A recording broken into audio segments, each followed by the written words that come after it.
Prévenir la maladie d'Alzheimer.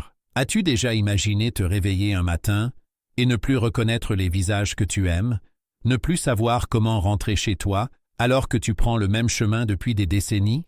C'est la réalité bouleversante que vivent des millions de personnes atteintes de la maladie d'Alzheimer. Une maladie silencieuse, insidieuse, qui ne détruit pas seulement la mémoire, mais aussi ce qui fait de nous ce que nous sommes. Le plus effrayant, les dégâts commencent bien avant les premiers symptômes visibles. Souvent, ton cerveau commence à se détériorer 20 ans avant les premiers oublis. Mais voici la bonne nouvelle. Ce destin n'est pas inévitable. Aujourd'hui, la science a prouvé que nos choix quotidiens, notre alimentation, notre sommeil, notre manière de bouger, de penser, de gérer nos émotions, peuvent littéralement protéger notre cerveau et réduire drastiquement le risque d'Alzheimer. Bonjour, je suis le docteur Louis Emmanuel et dans cette vidéo, on va plonger ensemble dans les habitudes les plus puissantes et scientifiquement validées pour préserver ton cerveau. Des habitudes simples, concrètes, agréables à appliquer, même si tu penses ne pas avoir de temps. Parce qu'au fond, savoir ce qui est bon ne sert à rien, si tu ne l'intègres pas à ta vie. Alors commençons par la première vérité essentielle. Ton cerveau est un organe vivant, exigeant et incroyablement sensible. Il a besoin d'oxygène, de nutriments, de stimulation et de repos pour fonctionner à plein régime. Et c'est là que se joue la première clé pour éviter Alzheimer. Protéger tes neurones du vieillissement prématuré. Des études de Harvard et de l'Institut Karolinska en Suède ont montré que les personnes adoptant un mode de vie dit neuroprotecteur, c'est-à-dire une alimentation anti-inflammatoire, une activité physique régulière, un bon sommeil et une gestion du stress efficace, réduisent leur risque de développer Alzheimer de jusqu'à 40%. Et ce chiffre grimpe encore quand ces habitudes sont combinées. Alors, voyons comment agir concrètement. Et tout commence dans ton assiette. L'alimentation, ton premier bouclier. Ton cerveau adore l'énergie, mais il déteste les excès. Les pics de sucre, les aliments ultra transformés, les fritures et les graisses hydrogénées déclenchent une inflammation silencieuse qui abîme les cellules cérébrales. À l'inverse, certains aliments nourrissent et réparent ton cerveau. C'est ce que les chercheurs appellent le régime MIND, une combinaison du régime méditerranéen et du régime DASH, deux modèles alimentaires associés à la longévité et à la santé cérébrale. Une étude menée sur plus de 900 seniors à Chicago a révélé que les personnes qui suivaient le régime MIND présentaient 53% de risque en moins de développer la maladie d'Alzheimer, et ce, même avec une application partielle du programme. Les règles sont simples. Privilégie les poissons gras riches en oméga 3 comme le saumon, la sardine ou le maquereau. Remplace le beurre par l'huile d'olive extra vierge. Ajoute chaque jour des légumes verts à feuilles foncées, épinards, choucals, brocolis. Consomme une poignée de noix ou d'amandes par jour. Et choisis des céréales complètes plutôt que raffinées. Ces aliments font plus que nourrir ton cerveau. Ils réduisent la formation des plaques bêta-amyloïdes, ces dépôts toxiques caractéristiques d'Alzheimer, et améliorent la circulation du sang dans les vaisseaux cérébraux. Résultat, un cerveau mieux oxygéné, plus réactif, plus clair. Et tu n'as pas besoin de révolutionner ton menu pour y arriver. Remplace ton beurre du matin par un filet d'huile d'olive. Ajoute des myrtilles ou des framboises à ton petit déjeuner. Grignote une poignée de noix l'après-midi.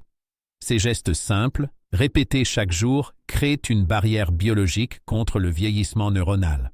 Dans la suite, on va voir comment ton corps peut littéralement nourrir ton cerveau à travers le mouvement. Tu vas découvrir pourquoi marcher, danser ou jardiner pourrait être aussi puissant qu'un médicament pour prévenir Alzheimer. Le mouvement qui répare le cerveau. Tu veux savoir ce qui est aussi puissant que n'importe quel traitement médicamenteux pour protéger ton cerveau? Le mouvement. Oui, tout simplement bouger. L'exercice physique, ce n'est pas seulement bon pour ton cœur ou ta silhouette. Il nourrit littéralement ton cerveau. À chaque pas, chaque geste, chaque effort, ton corps libère des molécules incroyables appelées neurotrophines, dont le BDNF, le facteur neurotrophique dérivé du cerveau. Imagine, le BDNF agit comme un engrais naturel pour tes neurones. Il stimule la création de nouvelles connexions cérébrales, répare celles qui sont fragilisées et renforce les circuits de la mémoire. C'est un peu comme si, à chaque fois que tu marches, tu rallumais de petites lumières dans ton cerveau. Et ce n'est pas une métaphore. Des chercheurs de l'Université de Californie ont suivi plus de 3000 adultes âgés pendant 10 ans. Résultat, ceux qui pratiquaient une activité physique régulière, au moins 150 minutes par semaine, avaient 35% de risque en moins de développer une démence ou une perte de mémoire sévère. Et le plus beau dans tout ça? Pas besoin de courir un marathon, une marche rapide, un peu de danse, de natation, du vélo ou même du jardinage suffisent. Tout ce qui élève ton rythme cardiaque et te fait transpirer légèrement active cette cascade neuroprotectrice. Alors, si tu veux un conseil simple, mets ton corps en mouvement chaque jour, même un peu. Le cerveau adore la régularité, pas la performance. Une balade de 30 minutes dans ton quartier vaut mieux qu'une séance intense faite une fois par mois. Et voici une astuce puissante. Si tu combines activité physique et lumière naturelle, les effets sont doublés. Pourquoi? Parce que la lumière du jour régule ta production de mélatonine, l'hormone du sommeil, et de sérotonine, l'hormone du bien-être. Tu améliores ainsi ton humeur, ton sommeil et ta mémoire, tout en réduisant le stress oxydatif dans ton cerveau. Mais justement, parlons-en, le sommeil. Parce que c'est dans le silence de la nuit que ton cerveau se nettoie, se répare et se régénère. Et c'est souvent là que tout se joue, sans que tu t'en rendes compte. Le sommeil, le médecin silencieux du cerveau. Pendant que tu dors, ton cerveau ne se repose pas vraiment. Il travaille, et son travail est vital. Chaque nuit, pendant les phases de sommeil profond, un système étonnant s'active, le système glymphatique. C'est un réseau de petits canaux qui évacuent les déchets toxiques accumulés durant la journée, dont les fameuses protéines bêta-amyloïdes, responsables des plaques qui étouffent les neurones. Quand tu dors mal ou pas assez, ce nettoyage ne se fait plus correctement. Résultat, ces protéines s'accumulent et endommagent progressivement ton cerveau. Une étude publiée en 2023 dans la revue Sleep a montré que les personnes dormant moins de 6 heures par nuit avaient un risque de démence augmenté de 30%. Le manque de sommeil chronique agit comme une véritable lente intoxication cérébrale. Mais la bonne nouvelle, c'est que tu peux agir dès ce soir. Voici les habitudes simples à mettre en place. Évite les écrans 1 heure avant de dormir. La lumière bleue bloque la mélatonine. Garde des horaires réguliers. Le cerveau adore la routine. Crée une chambre sombre, calme et fraîche. Et évite les repas lourds et l'alcool le soir. Ils perturbent le sommeil profond. Tu verras qu'en dormant mieux, non seulement ta mémoire s'améliore, mais ton humeur, ta concentration et ton énergie aussi. Et le plus étonnant, c'est que ce bénéfice se voit dans le cerveau. Les IRM montrent que les personnes dormant 7 à 8 heures par nuit ont une densité neuronale plus élevée dans les zones de la mémoire. Mais il n'y a pas que le corps et le sommeil. Le cerveau a aussi besoin de stimulation, d'apprendre, de se renouveler. Et c'est ce qu'on va explorer maintenant. Comment entraîner ton esprit pour le rendre plus résistant que jamais? Stimuler ton cerveau pour le rendre plus fort. Tu sais ce qui rend ton cerveau extraordinaire? Sa plasticité. Cette capacité incroyable à s'adapter, à apprendre, à se régénérer, même après des années. Contrairement à ce qu'on croyait autrefois, ton cerveau ne se fige pas avec l'âge. Il continue d'évoluer à une condition, qu'il soit stimulé. Les chercheurs appellent ça la neuroplasticité. La faculté du cerveau à créer de nouvelles connexions et à en renforcer d'anciennes. Et c'est cette plasticité qui te protège contre Alzheimer. Une étude menée à l'université d'Oxford sur plus de 2000 adultes de plus de 60 ans a montré que ceux qui apprenaient régulièrement de nouvelles compétences, une langue, un instrument, une activité manuelle, avaient une réserve cognitive bien plus importante. Autrement dit, même si certaines cellules mouraient ou que de petites lésions apparaissaient, leur cerveau compensait, restait fonctionnel et retardait de plusieurs années l'apparition des troubles de mémoire. Tu veux savoir ce que ça veut dire concrètement? Ça veut dire que chaque fois que tu lis, que tu apprends quelque chose de nouveau, que tu résous un problème, que tu t'intéresses à un sujet inconnu, tu construis un bouclier invisible autour de ton cerveau. Alors voici quelques habitudes simples à adopter. Apprends une nouvelle langue, même quelques mots par jour. Lis des livres ou écoute des podcasts sur des sujets que tu ne maîtrises pas. Joue à des jeux de logique, des mots croisés, des échecs. Change ta routine. Prends un nouveau chemin pour aller au travail. Cuisine une recette que tu n'as jamais testée. Le cerveau aime la surprise. Chaque nouveauté déclenche une décharge de dopamine, ce neurotransmetteur du plaisir et de la motivation. Et cette dopamine favorise la mémoire, la concentration et l'apprentissage. Mais il n'y a pas que la stimulation intellectuelle. Ton cerveau est aussi profondément émotionnel. Il est nourri par tes relations, ton ressenti, tes liens avec les autres. Et c'est là un des secrets les plus puissants de la prévention d'Alzheimer. Les connexions humaines. Les liens sociaux, la vitamine invisible du cerveau. La solitude est aujourd'hui considérée par les neurologues comme un facteur de risque majeur du déclin cognitif. Et c'est logique, notre cerveau est programmé pour la connexion, pas pour l'isolement. Une étude de l'Université de Chicago a suivi plus de 11 000 personnes âgées pendant 9 ans. Résultat, celles qui souffraient de solitude chronique avaient 50% de risque, en plus de développer une démence ou une perte de mémoire sévère. Pourquoi? Parce que la solitude augmente le taux de cortisol, l'hormone du stress, et provoque une inflammation du cerveau. À l'inverse, les personnes entourées, engagées socialement et affectivement, préservent beaucoup mieux leurs fonctions cognitives. Partager, rire, parler, écouter, échanger. Tout cela stimule les zones cérébrales liées au langage, aux émotions et à la mémoire. Tu veux une habitude simple mais puissante? Chaque jour, appelle un ami, partage un repas, rejoins une association, un groupe de lecture, un club de sport. Même quelques minutes de lien sincère renforcent ton cerveau autant qu'un bon exercice mental. Et n'oublie pas que les relations ne sont pas que sociales, elles sont aussi intérieures. Apprendre à calmer ton mental, à apaiser le stress, à cultiver la paix intérieure, est aussi vital que bien manger ou faire du sport. Le stress chronique est un poison pour le cerveau. Il détruit petit à petit l'hippocampe, la région clé de la mémoire. Mais la bonne nouvelle, c'est qu'il existe des moyens simples, naturels et profondément efficaces pour restaurer cet équilibre intérieur. Et c'est justement ce que nous allons explorer maintenant. Comment le calme, la respiration et la pleine conscience peuvent littéralement régénérer ton cerveau. L'esprit apaisé.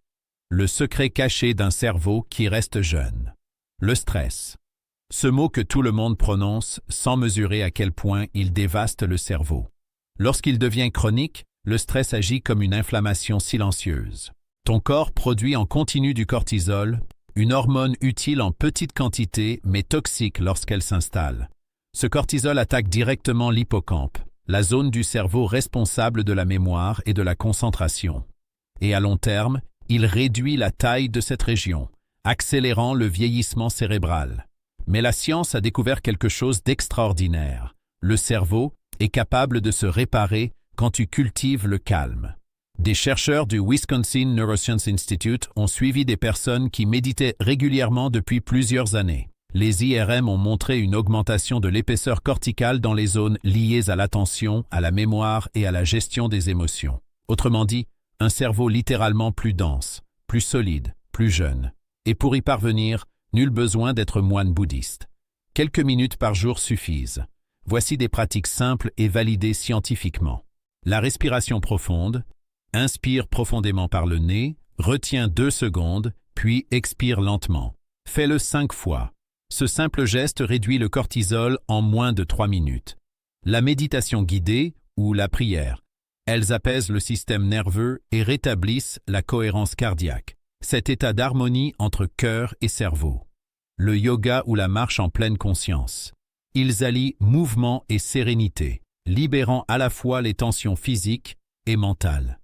Et tu sais quoi? Ce calme intérieur agit aussi sur la qualité du sommeil, la digestion, l'immunité. Tout est lié. Parce qu'un cerveau apaisé, c'est un cerveau qui se protège. Mais la santé cérébrale ne dépend pas que du mental. Elle repose aussi sur des bases physiques solides, une bonne circulation, un sang bien oxygéné, une tension maîtrisée. L'équilibre global, le cerveau, a besoin d'un corps en bonne santé. L'hypertension, le diabète, le cholestérol élevé, ces 3 ennemis invisibles détruisent silencieusement les petits vaisseaux qui nourrissent ton cerveau. Résultat, moins d'oxygène, moins de nutriments, plus de risques de lésions et de déclin cognitif. Les études sont claires. Maîtriser sa tension, Surveiller sa glycémie et faire un bilan régulier réduit significativement le risque de démence. Parce qu'un cerveau sain commence toujours par un corps sain. Pense-y comme à un écosystème. Ton cœur, ton sang, ton système immunitaire et ton cerveau ne sont pas séparés. Ils fonctionnent ensemble. Ce que tu manges, ce que tu ressens, comment tu dors, comment tu bouges, tout est connecté. Et la beauté de cette approche, c'est qu'elle ne demande pas de révolution, seulement de la cohérence et du plaisir. Commence petit, mais commence aujourd'hui. Un petit déjeuner avec des bons gras et des antioxydants. Œufs, avocats, myrtilles, huile d'olive. Une marche quotidienne, même courte, mais régulière. Des moments d'apprentissage, lire, découvrir, échanger. Des relations nourrissantes, un appel, un rire, une étreinte. Et surtout, une vraie nuit de sommeil réparateur. Ces gestes simples, répétés chaque jour, forment une barrière biologique et émotionnelle autour de ton cerveau. Et tu n'as pas besoin d'être parfait. Ce qui compte, c'est la constance. Chaque petit pas compte. Conclusion. Prendre soin de son cerveau, c'est prendre soin de sa vie. La maladie d'Alzheimer ne se prévient pas par des règles rigides, mais par des habitudes durables, joyeuses et pleines de sens. Elle commence bien avant les symptômes. Elle commence maintenant. Avec un bon petit déjeuner, une promenade au soleil, un fou rire partagé, une prière du soir, ou simplement la curiosité d'apprendre quelque chose de nouveau. Souviens-toi, préserver ton cerveau, ce n'est pas vivre plus longtemps, c'est vivre pleinement. C'est garder ton autonomie, tes souvenirs, ton identité. C'est continuer à te souvenir des visages que tu aimes et des histoires qui t'ont construit. Alors, aujourd'hui, considère ton cerveau comme ton bien le plus précieux. Nourris-le de pensées positives, d'une alimentation saine, d'un sommeil profond et d'amitié sincère. Il te le rendra par la clarté, la mémoire, l'énergie et la joie de vivre, pour de très nombreuses années. Je suis le Dr Hillman. Si ce message t'a inspiré ou touché, partage-le autour de toi. Tu pourrais aider quelqu'un à préserver non seulement son cerveau, mais aussi l'essence même de sa vie.